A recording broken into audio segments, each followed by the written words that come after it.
Por que alguns pacientes, após a cirurgia de tireoide, sentem formigamento, cãibra e diminuição do nível de cálcio? E muitas vezes precisam tomar cálcio até pro resto da vida. O que acontece? É sobre isso que nós vamos falar hoje, sobre o hipoparatireoidismo pós-cirúrgico, uma das complicações da cirurgia de tireoide. Fica comigo.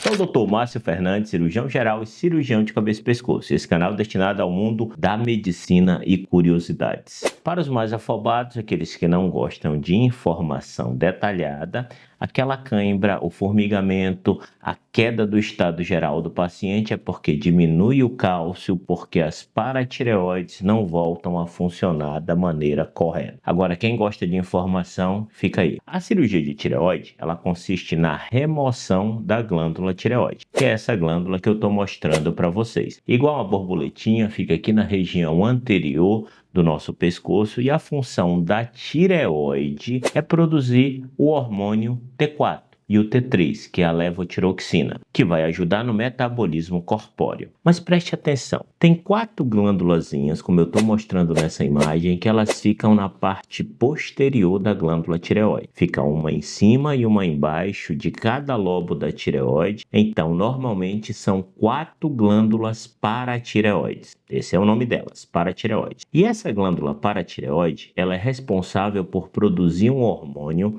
chamado PTH, que é o paratormônio, que de uma forma simples, ele é responsável por controlar o metabolismo do cálcio no corpo do paciente e ativar a vitamina D. E a vitamina D também ajuda no metabolismo do cálcio. Só que a vitamina D, vocês lembram que ela é produzida na pele, ela passa por uma série de processos no fígado e a ativação dela é no rim, ajudada pelo paratormônio, pelo PTH, que é produzido pela paratireoide. Quando nós vamos realizar a cirurgia de tireoide, essas glândulas paratireoides, elas não podem ser retiradas. Então, nós temos que soltar ela da glândula tireoide com muito cuidado, porque elas ficam fixadas na glândula tireoide, como se fosse um durex que você cola na parede. E essa liberação, você tem que soltar essas glândulas junto com a vascularização sanguínea delas. Só que a vascularização sanguínea delas é muito delicada mesmo. E mesmo que você tire essas glândulas paratireoides e elas fiquem bonitinhas no pescoço,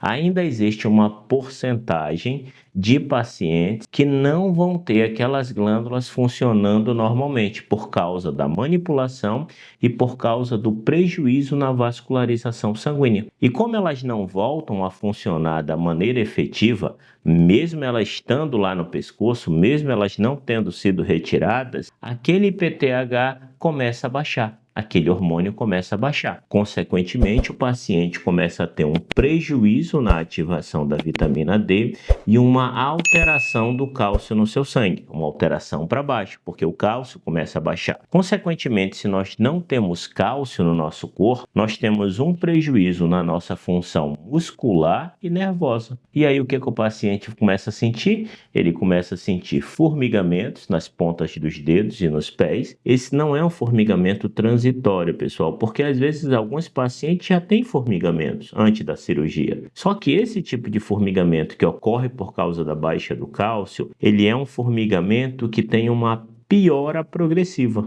ou seja, ele só piora. E mesmo que o paciente esteja tomando cálcio depois que ele recebe a alta da cirurgia, ainda assim esses formigamentos e esses sintomas podem ocorrer, porque muitas vezes aquela quantidade de cálcio que ele está tomando não é suficiente para nutrir a necessidade de cálcio no seu corpo. E aí aquela dose precisa ser elevada. Porque se o cálcio continua a cair,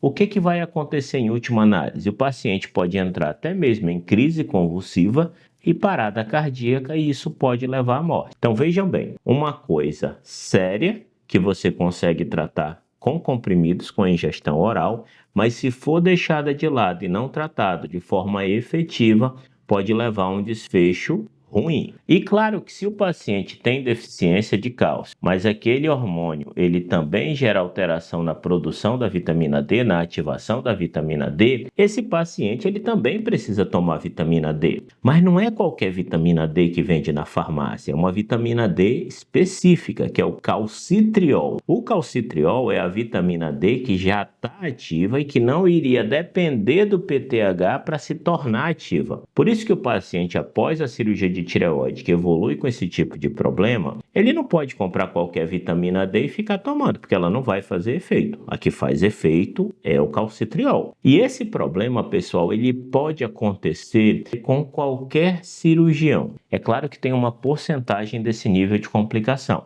E isso também, pessoal, pode ocorrer de duas formas: de forma transitória ou de forma permanente. A forma transitória, ou seja, que ocorre por um determinado tempo e depois para de ocorrer porque o hormônio volta a subir, ela é muito comum, chega a ocorrer em 50% dos pacientes. Já a forma permanente é um pouquinho mais difícil. E quando que a gente sabe que é permanente? É porque a gente tenta avaliar aquele paciente, tenta ver se o hormônio volta ao normal nos primeiros 6 meses. Se em 6 meses a gente não consegue ver que aquele nível de hormônio voltou ao normal e que a gente conseguiu tirar o cálcio do paciente, a gente considera ele com o hipoparatireoidismo permanente e ele passa a ficar usando o cálcio e a vitamina D para o resto da vida. Por quê? Porque se ele parar de tomar, o cálcio vai cair, ele vai ter os sintomas. Apesar disso ser uma coisa que pode ocorrer, pessoal, muitas vezes, dependendo do paciente, isso traz uma diminuição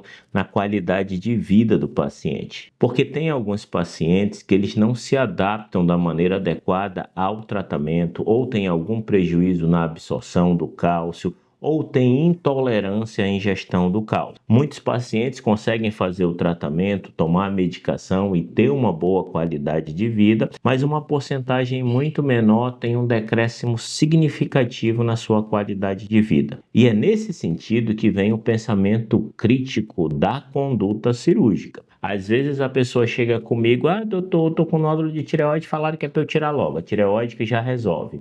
Só que se você chega para tentar fazer uma cirurgia que teoricamente você não teria necessidade, você está se expondo a um tipo de complicação como essa que pode lhe trazer um prejuízo para o resto da vida. Por isso que quando você indica um procedimento cirúrgico, esse procedimento cirúrgico ele tem que ter um objetivo e tem que ter um motivo claro, que beneficie o paciente, e não apenas o simples fato de tirar e pronto, porque você já conseguiu perceber que isso pode trazer prejuízo para o paciente para o resto da vida. E uma outra análise crítica que nós levamos aqui é a possibilidade de fazer uma cirurgia parcial e uma cirurgia total, porque vocês viram que a glândula, elas são 4. Tem 2 de um lado, 2 do outro. Então, se você realiza uma cirurgia parcial, ou seja, que tira só metade da tireoide, 2 dessas glândulas vão ficar intactas, sem qualquer manipulação. Então, a chance desse paciente ter o hipoparatireoidismo é praticamente zero. Por quê? Porque a gente ficou com 2 glândulas íntegras, intactas. E aí o inconveniente de você realizar uma cirurgia parcial é que pode existir a necessidade de você voltar para o centro cirúrgico para tirar o outro lado caso tenha um resultado que indique isso. Mas isso ocorre em torno de 4 a 5%. Mas mesmo assim, a vantagem que você tem de realizar uma cirurgia e poder diminuir de forma drástica a possibilidade de uma complicação que vai ter um decréscimo nessa qualidade de vida é maravilhoso. E para aqueles pacientes que evoluem com hipoparatireoidismo e que ele se torna permanente, esse tratamento, pessoal, ele tem que ser acompanhado por especialista. Por quê? Porque dependendo da quantidade de cálcio que você toma, muitas vezes quando o paciente não responde, pode ter uma relação com o aumento do fósforo. Às vezes a gente precisa retirar os derivados do leite, o que parece um contrassenso, né? Porque o paciente pensa: mas derivado do leite tem cálcio, eu estou precisando de cálcio. Mas os derivados do leite aumentam o fósforo e o fósforo prejudica o cálcio. Às vezes o paciente está com uma excreção maior de cálcio na urina e ele está tomando uma dose alta de cálcio pela boca, mas está saindo pela urina. Então tudo isso tem que ser avaliado por um especialista para que esse paciente possa ser otimizado da melhor forma possível, a fim de ter uma melhor qualidade qualidade de vida, claro, depois da cirurgia, caso isso tenha acontecido. E como é que a gente sabe que isso aconteceu? Porque depois da cirurgia nós dosamos tanto os níveis hormonais do PTH quanto os níveis de cálcio. E aí nós conseguimos ter uma noção se o paciente evoluiu com essa complicação ou não. Conseguiram entender? Se esse conteúdo foi útil, considere a possibilidade de se inscrever em nosso canal. Completamente gratuito. Eu ganho a presença de vocês e você recebe vídeos quase diários. Não esquece do Instagram, pessoal. Um abraço.